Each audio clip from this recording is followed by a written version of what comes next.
Donald Trump is taking another bold step in his war on drug cartels in the Caribbean. Reports confirm that the former president is sending 10 F-35 stealth fighter jets to Puerto Rico to strengthen U.S. military operations in the region.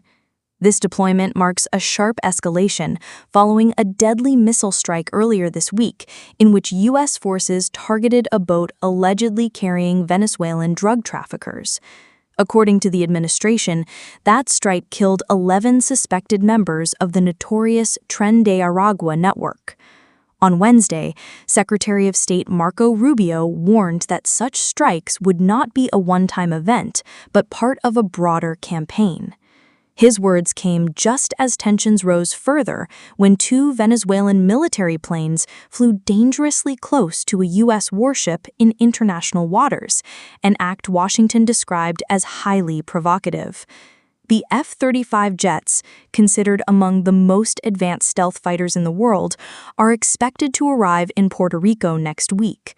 Analysts note that these aircraft would give the U.S. a significant edge against Venezuela's Air Force, which still relies on older F-16 fighters. Trump has already deployed at least 8 warships and several other military assets to the Caribbean in recent weeks, showing that his administration is doubling down on its counter-narcotics campaign.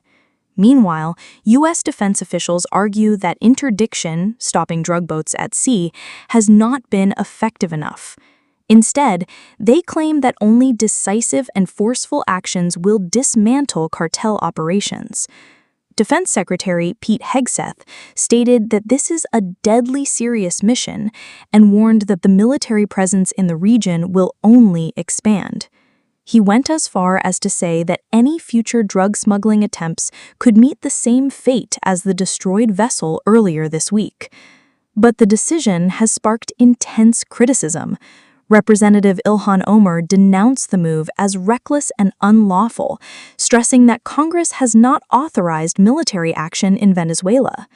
She warned that such operations risk violating international law unless they are clearly in self-defense. Similarly, Republican Senator Rand Paul raised concerns about bypassing due process, pointing out that even suspected criminals are entitled to trials rather than summary executions. Experts also cautioned that escalating U.S. aggression could drag Washington into a deeper conflict. Former White House advisor Juan Gonzalez warned that an intervention in Venezuela could become a rallying point for armed groups across Latin America, potentially sparking a wider guerrilla-style conflict.